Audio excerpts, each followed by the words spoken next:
Friends को मोनिका संजीवनी का नमस्कार और मेरे फेसबुक पेज जनता बोल बोल खोल में आप सबका एक बार फिर से स्वागत है। आज दिनांक 28 अगस्त 2025 सोशल मीडिया पर अभी थोड़ी देर पहले मैं एक खबर पढ़ रही थी कि आपदा को देखते हुए मकान बनाने के लिए पक्की जगह की भूवैज्ञानिकों की रिपोर्ट जो है वो अनिवार्य है और कैबिनेट की बैठक में इसे लिया जाएगा इस मामले को। तो भवन निर्माण को लेकर के जो है सख्त होंगे नियम। तो जिसे मैंने अपने फेसबुक वॉल पे और पेज पे भी शेयर किया है। देखिए, जब तक ऐसे सख्त नियम नहीं बनाए जाएंगे तब तक अब हम हिमाचल को नहीं बचा पाएंगे। मगर अफसोस है, क्या अब के ये नियम फिर से लागू हो पाएंगे या फिर हवा में उड़ जाएंगे। तो ये बहुत ही एक सोचने का विषय है, क्योंकि नियम लागू होते हैं सिर्फ असहाय मजबूर लोगों पर और नियम को ताक में रख कर के जो है हम देख रहे हैं कि किस तरह से चाहे वो सरकार के अपने विकास कार्य हों या फिर कुछ प्रतिष्ठित व्यक्तियों के, किस तरह से आपदा को लाने में जो है इनका बहुत बड़ा रोल रहता है। तो मैं ये आज तक आप सबको जो है लाइव दिखाती आ रही हूँ। तो बहुत जब हम इस तरह की खबरें पढ़ लेते हैं थोड़ी देर के लिए तो हमें शांति मिल जाती है कि चलिए कुछ ना कुछ नियम या फिर इस तरह से कानून बनाए गए हैं, मगर ये कानून और नियम जो है सिर्फ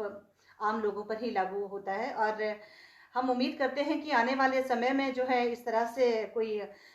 इस तरह की कोई घटनाएं दोबारा ना घटने पाए और ये नियम जो है सब पर लागू हों, क्योंकि हमने आज तक देखा कि आपदा के दौरान क्या क्या घटनाएं यहाँ पे घटी थी और किस तरह से जो है हम अतिक्रमण को लेकर के किस तरह से कार्रवाई हुई थी और किस तरह के लोगों पर कार्रवाई होनी चाहिए और किस तरह के लोगों पर कार्रवाई की गई थी। ये सब सोशल मीडिया के माध्यम से शायद आप सबने भी देखा होगा। हम तो देख ही रहे हैं और बहुत कम लोग हैं जो शायद इसके लिए आवाज़ उठा पा रहे हैं, और जो आवाज़ उठा रहे हैं उनकी आवाज़ को भी दबाने का भरपूर प्रयास किया जा रहा है। खैर जो भी है, मगर हौसले अगर बुलंद है तो हम अपने इरादों में ज़रूर कामयाब होंगे और अपने पर्यावरण को बचाने में, अपने प्रकृति को बचाने में जो है ज़रूर कामयाब होंगे, ऐसी हम कामना करते हैं। तो मेरे फेसबुक व्यूवर्स, मैं आप सबको ये बताना चाह रही थी कि बदा नाला जो है फिर से भयंकर रूप से आ रहा है और अब के मैं आपको वो नाला नहीं दिखाऊंगी, क्योंकि हमने तो सिर्फ आपको आज तक बदा नाला दिखाया है और कुदरत ने जो है हर नाला दिखा दिया है और कुदरत ने हर बंद नाले जो है वो खुद ब खुद खोल दिए हैं। चाहे वो शासन और प्रशासन के द्वारा नहीं खोले गए, उनके द्वारा ये कार्य नहीं हो पाया, मगर कुदरत जो है अपना काम कर रही है और बड़े ईमानदारी से कर रही है और कुदरत ने सारे बंद नाले जो है खुद ब खुद खोल दिए हैं। मगर अफसोस इस बात का है कि उन कुदरती नालों को जो बंद करने वाले लोग हैं वो अपने बंद दिमाग को जो है अभी तक नहीं खोल पाए हैं, जिसका हमें बहुत अफसोस है कि इतना कुछ देखते हुए इतनी आपदा को हम झेल रहे हैं। हमारा हिमाचल खतरे में आ चुका है। खैर, हिमाचल के विषय में भी ना सोचे तो हम कुल्लू के विषय में ही सोचते हुए, मैं तो पूरे कुल्लू के विषय में भी उतना नहीं पहुंच पा रही हूँ। उस विषय तक भी अपने आसपास ही जब मैं देख लेती हूँ तो मैं देखती हूँ कि किस तरह के लोग हमारे आसपास रहते हैं जो इतनी ऐसी गतिविधियों को देखते हुए भी, मतलब कि जो अपने बंद दिमाग को नहीं खोल पाए हैं और लगातार जो है इस तरह से नदी नालों के किनारे अतिक्रमण करने की कोशिश कर रहे हैं। और एक विनती मैं अपने सरकार से भी करना चाहूँगी और अपने विधायक महोदय से भी, क्योंकि ये मैं पहले भी कह चुकी हूँ, कई अपडेट मैं दे चुकी हूँ, कई वीडियोस में अपलोड कर चुकी हूँ विद एग्जाम्पल कि किस तरह से जो है एक तरफ तो सरकार जो है जिस तरह से ये नियम और लागू कर लेते हैं और दूसरी तरफ से जो है सरकार खुद नदी नालों के किनारे तो छोड़िए, नदी नालों के अंदर ये अपने विकास कार्य लेकर के आते हैं, जिसका मैंने आपको लाइव एग्जाम्पल दिया है। अभी कुछ दिनों पहले मैं फोरलेन साइट पे गई थी और वहां से मैंने आपको हमारे बदा बिहाली का साइट दिखाया था, जहां से जो है उस बिहाली से, हमारी बदा बिहाली से एक खबर मैं पढ़ रही थी, चंडीगढ़ की सुखना लेक की तर्ज पर जो है ब्यास के किनारे बनेगी साइकिल ट्रेल। इस पर मैंने आपको एक लाइव दिखाया था, क्योंकि यहाँ से बदा बिहाली नहीं दिखता है और जब मैं नीचे बदा बिहाली भी जाऊंगी तो शायद मैं वो पूरा एरिया कवर नहीं कर पाऊंगी, इसलिए मैं लेफ्ट बैंक में गई थी और 4 लेन से मैंने आपको वो लाइव दिखाया था ताकि वो एरिया थोड़ा सा मैं आप सबको दिखा पाऊँ। ये आप सब को मैं दिखाना इसलिए ज़रूरी समझ रही हूँ क्योंकि ये पूरा एरिया कुल्लू से लेकर के भुंतर तक का एरिया, जो बदा से बदा बिहाली भी जो आया, ये इसी एरिया से होते हुए जो है यहाँ से एक इस तरह की योजना बनाई गई है हमारे विधायक महोदय कह सकते हैं या फिर हमारे सरकार द्वारा, कि जॉगिंग ट्रेल के साथ साथ मेडिटेशन स्थान भी होंगे विकसित, और जायका को 10 करोड़ का ये प्रोजेक्ट का प्रस्ताव भेजा गया है। और ये खबर छपी थी और गौरी शंकर जी की ये खबर है, और गौरी शंकर जी की खबरों को मैं अक्सर बहुत पढ़ती हूँ क्योंकि इनकी खबरें जो है स्टेक होती हैं और काफ़ी हद तक जो है ये खबरों को जन जन जन तक पहुँचाने की कोशिश करते हैं। और कुल्लू जिला मुख्यालय कुल्लू में ब्यास नदी के किनारे सुखना लेक की तर्ज पर साइकिल ट्रेल विकसित होगी, जिसके लिए वन विभाग ने विस्तृत प्रोजेक्ट बनाया है। इस प्रोजेक्ट में साइकिल ट्रेल के साथ साथ जॉगिंग ट्रेल और मेडिटेशन स्थान भी विकसित करने का प्रावधान है। तो देखिए मेरे फेसबुक फ्रेंड्स कि किस तरह से जो है नदी नालों के किनारे नाले तो खैर मैंने कवर कर दिए हैं, वो मैंने आपको दिखा दिया है किस तरह से नालों के अंदर से रास्ता का निर्माण किया गया और इनके विकास कार्य होते हैं। और अब नदी के किनारे ये क्या करने जा रहे हैं, ये मैं आपको इन्हीं के मतलब खबर मैं आपको पढ़ के सुना रही हूँ, इनके शब्दों में ही आप सुनिएगा। क्योंकि 10 करोड़ का ये प्रोजेक्ट जो है जापान अंतर्राष्ट्रीय सहयोग एजेंसी जाइका के सहयोग से तैयार करने की योजना है, और वन विभाग ने 10 करोड़ का ये विस्तृत प्रारूप बनाकर जायका को स्वीकृति के लिए भेजा है, जिसकी स्वीकृति मिलने के बाद इसका जिला मुख्यालय कुल्लू में ये प्रोजेक्ट पर्यटकों को आकर्षित करने के लिए अहम भूमिका निभाएगी।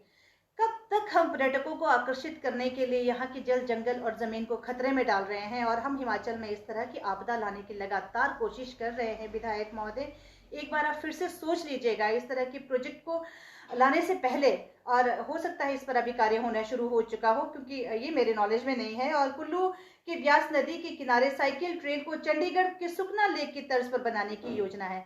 तो मैंने आपको जैसे कि लाइव में भी दिखाया था कि सुखना लेक की तर्ज पर साइकिल ट्रेल का बनना, जॉगिंग ट्रेल का बनना, ये कहाँ तक संभव है ब्यास नदी के किनारे, क्योंकि ब्यास एक नदी है और नदी और लेक में क्या अंतर है ये मैं आपको समझाना नहीं चाह रही हूँ, ना ही मैं अपने फेसबुक फ्रेंड्स को बताना चाह रही हूँ, क्योंकि सभी जानते हैं कि एक नदी ब्यास नदी का रौद्र रूप और सुखना लेक क्या है। तो लेक के शहरों की तर्ज पर अगर आप हमारे पहाड़ों में इस तरह की विकास योजनाओं को लेकर के आओगे तो अंजाम तो हमको भुगतना ही पड़ेगा, और हम वो भुगत रहे हैं। देखिए योजनाएं आप लोग लेकर के आते हैं और भुगतना हम जनता को पड़ता है, आम जनता को। आम जनता की बात कर रही हूँ मैं, वीआईपीज की बात नहीं कर रही हूँ, क्योंकि वीआईपीज जो है अपने अपने जगह पर सेफ है, वो उनकी अपनी योजनाएं हैं, जो कुछ है मतलब जो भी है। एक आम जनता जो जितना कुछ भुगतना पड़ता है वो सिर्फ आम जनता को ही भुगतना पड़ता है और इस प्रकृति को भुगतना पड़ रहा है। तो सुखना लेक की तर्ज पर ये योजना बनाई गई और बहुत हैरानी होती है, और इस तरह की योजनाएं जब हम लेकर के आते हैं, और देखिए नदी नालों से एक तरफ हम कहते हैं कि कुछ मीटर की दूरी पर या नदी नालों के आसपास छेड़खानी ना करें, लगातार इस तरह के खबरों में देना, ये क्या ये सिर्फ आप मतलब एक तरह से जनता को आप धोखे में रख रहे हो, और आप खुद इस तरह से सरकारी योजनाएं जो है नदी नालों के किनारे और नालों के अंदर और नदी के किनारे आप इस तरह की सरकारी योजनाएं लेकर के आ रहे हो। अभी तक तो हम फिलहाल सेफ हैं। देखिए ब्यास नदी का जो किनारा है कुल्लू से लेकर के मैं देखती आ रही हूँ कि नदी के किनारों में बहुत ज्यादा अतिक्रमण हो गया है और वहां भी लोग बस चुके हैं। मगर बदा के निवासियों, मेरे बदा के निवासियों, मैं आप सबसे रिक्वेस्ट करती हूँ कि हमारा जो बिहाली है अभी तक सुरक्षित है। हमारे बिहाली में जो है अभी तक किसी तरह का कोई इस तरह का अतिक्रमण नहीं हुआ है, वहाँ जंगल हमारे सुरक्षित है, और इन जंगलों की वजह से ही शायद हमारा बिहाली अभी तक बचा हुआ है, और ब्यास का रौद्र रूप जो है यहाँ हमें देखने को अभी नहीं मिला है। जब इतने पेड़ पौधों को हम नुकसान पहुंचाएंगे और इस तरह की विकास योजनाएं यहाँ पर लेकर के आएंगे तो आप सबको भी इसका अंजाम भुगतने के लिए तैयार होना पड़ेगा, क्योंकि मैंने इसके वीडियोस बनाकर रख दिए हैं और मैं बहुत ज़्यादा अपना टाइम स्पेंड बदा बिहाली में करती हूँ। आप सबने भी देखा होगा कि कितने मैंने यहाँ पे वीडियोस अपलोड किए हुए हैं यहाँ के। वो सिर्फ एक पिकनिक स्पॉट के तौर पर नहीं जाते थे, मैं वहाँ के रिकॉर्ड्स रखने के लिए भी जा रही थी कि बदा बिहाली में क्या क्या है, कहाँ तक वन है, कहाँ तक जमीनें हैं लोगों की और कहाँ क्या है, ये सारे रिकॉर्ड्स मैंने अपने पास रखे हैं। और इस तरह की सरकारी योजनाएं, अक्सर होता यह है कि इस तरह की सरकारी योजनाएं सरकार जब वनों के आसपास और नदी नालों के किनारे लेकर के आते हैं तो वहाँ जो है लोगों की 1-2 बिस्वा जायज भूमि के साथ जो है ये 8-10 बिस्वा जो है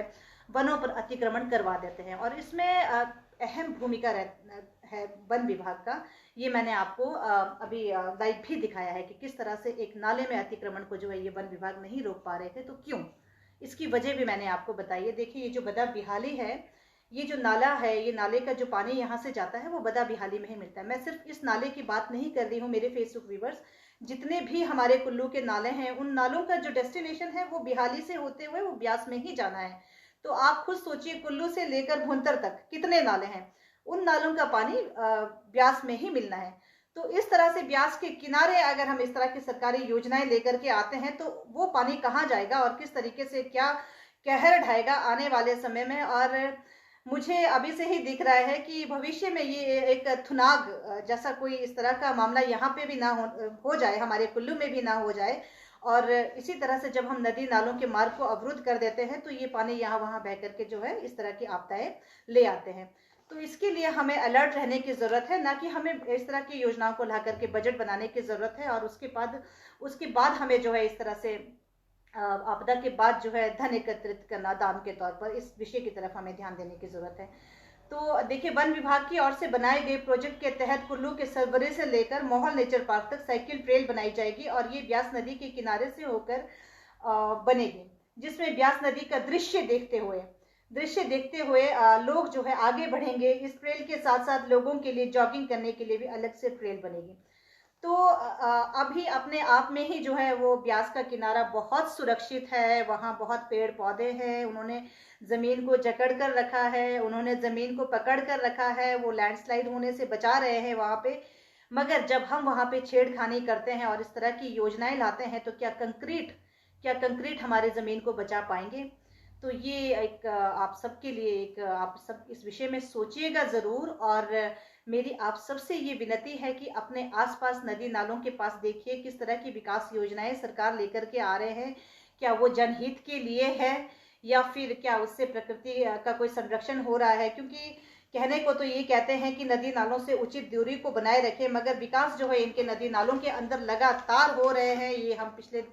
कई वर्षों से देख रहे हैं, जिसकी वजह से जो है हम इस तरह के आपदा से जूझ रहे हैं। पर्यावरण के संरक्षण के साथ साथ पर्यटन विकास की दिशा में जो है ये इस तरह से इनका कहना है कि ये एक कदम बढ़ा रहे हैं। और जायका प्रोजेक्ट के तहत जो है भुंतर से कुल्लू तक, मतलब पहले तो मोहल तक का मैं पढ़ रही थी, अब भुंतर से कुल्लू तक ब्यास नदी के किनारे वॉकिंग ट्रेल विकसित किया जाएगा। और इतना ही नहीं, साइकिल और इलेक्ट्रिक गाड़ियां भी चलने की व्यवस्था होगी यहाँ पे। मेन रोड यहाँ के ठीक नहीं है, वहाँ के डंगे टूटे हुए हैं, वहाँ के लिए इनके पास डंगों को ठीक करने के लिए बजट नहीं है, ड्रेन खुलवाने के लिए बजट नहीं है, मगर ये इलेक्ट्रिक गाड़ियां चलाएंगे नदी के किनारे, ब्यास नदी के किनारे। मेहरबानी करके कहीं तो सुरक्षित छोड़ दीजिए जगह को और कहीं तो नेचर को उसके हिसाब से रहने दीजिए। मैं रिक्वेस्ट करती हूँ माननीय विधायक महोदय, मत लाइए इस तरह की विकास योजनाएं। मुझे नहीं मालूम आप क्या सोच करके इस तरह की विकास योजनाओं को ला रहे हो और किस तरह के लोग आपके साथ जुड़े हुए हैं और किस तरह से आप प्रकृति के साथ खिलवाड़ करने जा रहे हो। और ये प्रकृति का संरक्षण नहीं है, ये प्रकृति का विनाश है और ये जन का विनाश है। जन जीव पर्यावरण ये सबके लिए विनाशकारी है इस तरह की विकास योजनाएं। और हम ध्यान दें सिर्फ प्रकृति के संरक्षण के लिए और जनहित के लिए विचार करते हुए इस तरह की कोई योजनाएं लाएं। और मैं आप सबसे भी विनती करती हूँ मेरे फेसबुक फ्रेंड्स, आप सब भी अवेयर रहिए और गलत के खिलाफ जो है आवाज़ उठाना शुरू कीजिए। कोई बात नहीं, कोई अभी आपका साथ नहीं भी दे रहा है, अगर आप अपने आसपास भी थोड़ा बहुत बचाव कर लेते हो, अपने प्रकृति का संरक्षण कर लेते हो तो आपका जीवन सफल, मैं समझती हूँ कि आपका जीवन, मानव जीवन जो है सफल है। Thank you so much viewers, thank you.